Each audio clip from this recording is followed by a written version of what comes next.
கர்த்தருடைய பரிசுத்த நாமத்திற்கு மகிமை உண்டாவதாக. கர்த்தரும் இரட்சகருமாய் இருக்கிற இயேசு கிறிஸ்துவின் இனிய நாமத்தில் இந்த காலை வேளையிலேயும் வாழ்த்துதலை தெரிவித்துக் கொள்கிறேன். கர்த்தர் நல்லவர்.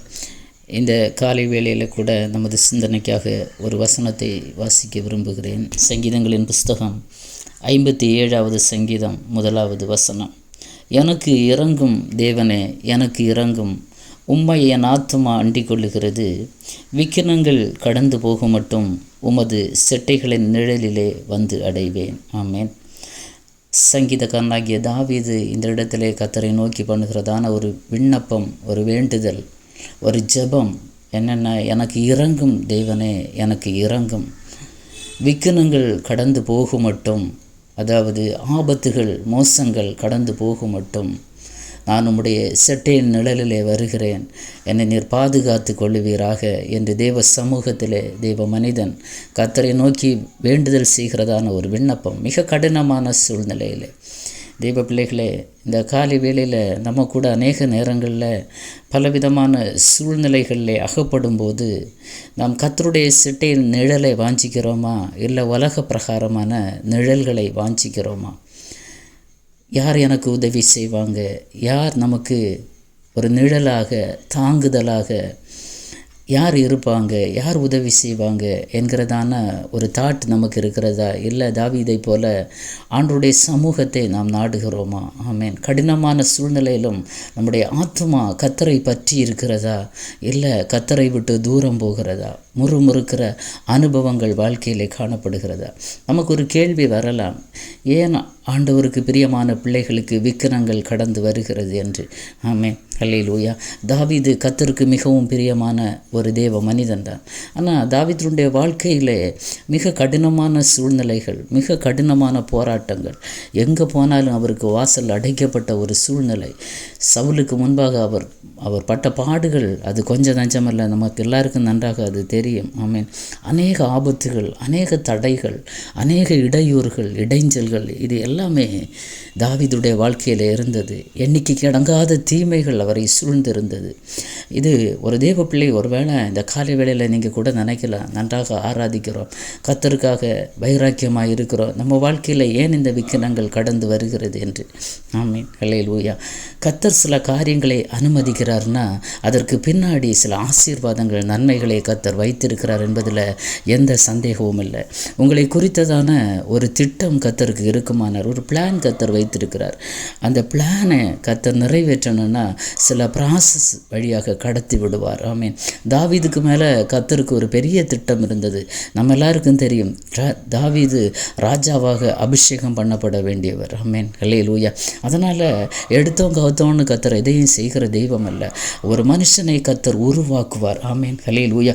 ஒரு பிளான், ஒரு பர்பஸ் ஒரு மனுஷன் மேலே, இல்லைன்னா ஒரு சகோதரன் மேலே, ஒரு சகோதரி மேலே கர்த்தருக்கு இருக்குமானால் அந்த பிளானுக்கும் அந்த பர்பஸுக்கும் நடுவில் ஒரு ப்ராசஸை கர்த்தர் வைத்திருக்கிறார் என்பதை மறந்துவிட வேண்டாம். ஆமீன். உங்களை குறித்ததான தேவ திட்டம் பெருசாக இருக்கும்போது, ஆமீன், அல்லேலூயா, கர்த்தருடைய பர்பஸ், அவருடைய நோக்கம் மிக பெரிதாக இருக்கும்போது, உயர்ந்ததாக இருக்கும்போது, இது ரெண்டுக்கும் நடுவில் ஒரு ப்ராசஸை கர்த்தர் வைத்திருக்கிறார். ஆமீன். உருவாக்குகிற ஒரு நேரம். ஆமீன். அல்லேலூயா. இந்த சூழ்நிலையில் ஒரு தேவ பிள்ளை சோர்ந்து போகக்கூடாது, தளர்ந்து போகக்கூடாது. ஆமீன். அந்த நேரத்தில் நம்ம அடையக்கூடிய, நம்ம தஞ்சம் அடையக்கூடிய ஒரு இடம் கர்த்தருடைய செட்டை மாத்திரமே. ஆமீன். உன்னதமானவருடைய மறைவில் இருக்கிறவன் சர்வ வல்லவருடைய நிழலில் தங்குவான். அந்த நிழல் தான் அந்த கர்த்தருடைய கரம். என் கரத்தில் நிழலினால் உன்னை மறைக்கிறேன் என்று கர்த்தர் சொல்லுகிறார். தீங்கு நாளில் கூடாரத்தில் ஒளிச்சு வச்சு கன்மலையின் மேல் உன்னை உயர்த்துவேன் என்று கர்த்தர் சொல்லுகிறார். பாருங்களேன், யாருக்காக இந்த ஆசீர்வாதங்கள், யாருக்காக இந்த நன்மைகள்? அந்நியனுக்காகவா, இல்லை துன்மார்க்கனுக்கா? இல்லை, கர்த்தரை நம்பி கர்த்தருக்காக வாழ்கிற தெய்வ பிள்ளைகளுக்கு சில பிரதிகூலங்கள் வரும்போது அவர் தம்முடைய கரத்தின் நிழலினால் நம்மை பாதுகாக்கிறவர், மறைத்து கொள்ளுகிறவர். விக்கினங்கள் கடந்து போக மட்டும், எப்போதும் விக்கினங்கள் இல்லை, எப்போதும் ஆபத்துகள் துன்பங்கள், நெருக்கங்கள், இடைஞ்சல்கள் இல்லை.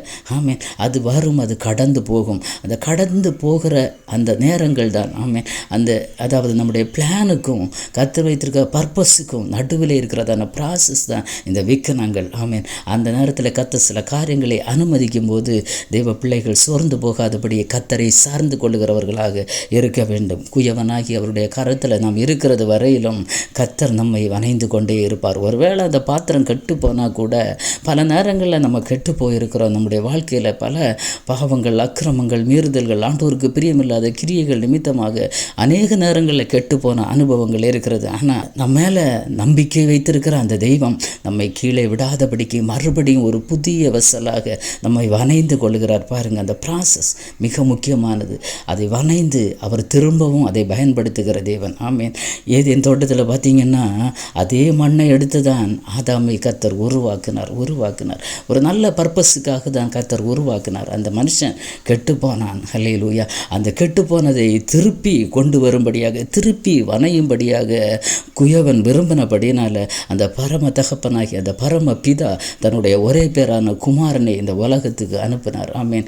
உலகத்திற்கு அனுப்பி ஹல்லேலூயா உடைக்கப்பட்டு கெட்டு போயிருக்கிற பாண்டங்களாகிய மண் பாண்டங்களாகிய நாம் ஒவ்வொருவரையும் திருப்பி வணைந்து ஒரு நல்ல வெசலாக, ஒரு நல்ல பாத்திரமாக அவர் பயன்படுத்தும்படியாக நம்ம மேல் அவர் வைத்த நம்பிக்கையின் நிமித்தமாக மறுபடியும் நம்மை வணைந்து பயன்படுத்துவதற்காகத்தான் இந்த விக்கனங்கள் சிலது நம்முடைய வாழ்க்கையிலே கர்த்தர் அனுமதிக்கிறார். ஆமீன். அதெல்லாம் ஒரு நாள் கடந்து போகும். ஏசாயா தீர்க்கதரிசன புஸ்தகத்தில் எனக்கு ஒரு வசனம் ஞாபகத்துக்கு வருகிறது. 26:20 என்று நினைக்கிறேன்.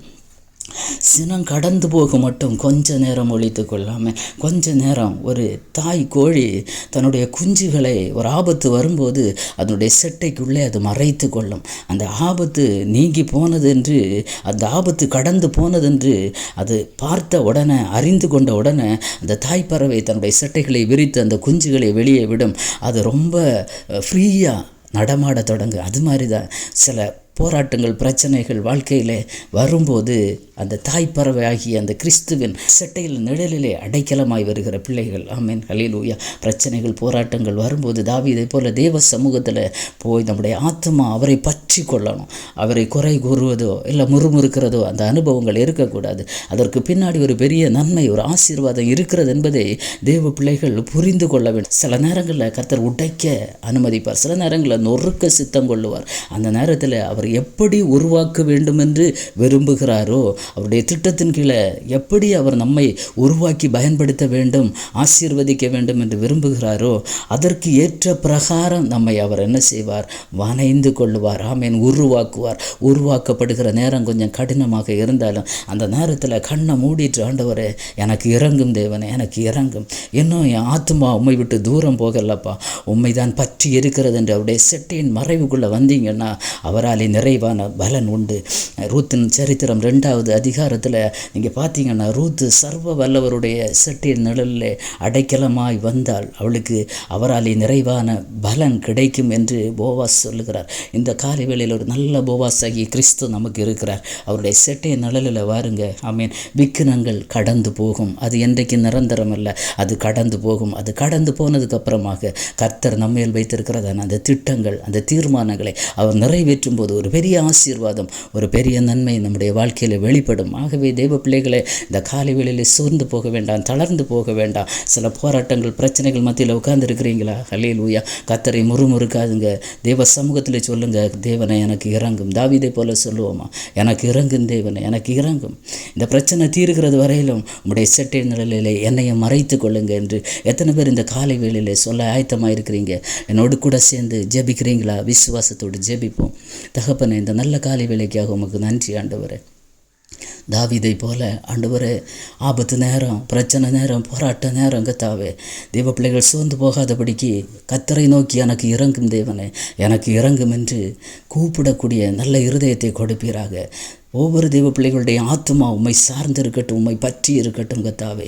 போராட்டங்கள் பிரச்சனைகள் கடந்து போகிறது வரையிலும் உம்முடைய செட்டையில் நிழலிலே ஒவ்வொரு பிள்ளைகளையும் மறைத்து கொள்ளுவீராக. இதை கேட்கிற பிள்ளைகளுடைய வாழ்க்கையிலே ஆண்டவரே அவர்களை குறித்ததான திட்டங்கள், ஆண்டவரே அவர்களை குறித்ததான நோக்கம் பெரிதாக இருக்கும்போது அவர்களை உருவாக்குகிற விதம் ஆண்டவரே சற்று கடினமாக இருந்தாலும் அதை ஆண்டவரே உம்முடைய சமூகத்திலே தாழ்மையோடு பொறுத்து கொண்டு கர்த்தர் பின்னாடி வைத்திருக்கிற ஆசீர்வாத நன்மைகளை சுதந்திரித்து கொள்ளக்கூடிய நல்ல நல்ல இருதயத்தை ஒவ்வொரு தெய்வ பிள்ளைகளுக்கும் கர்த்தர் கொடுப்பீராக.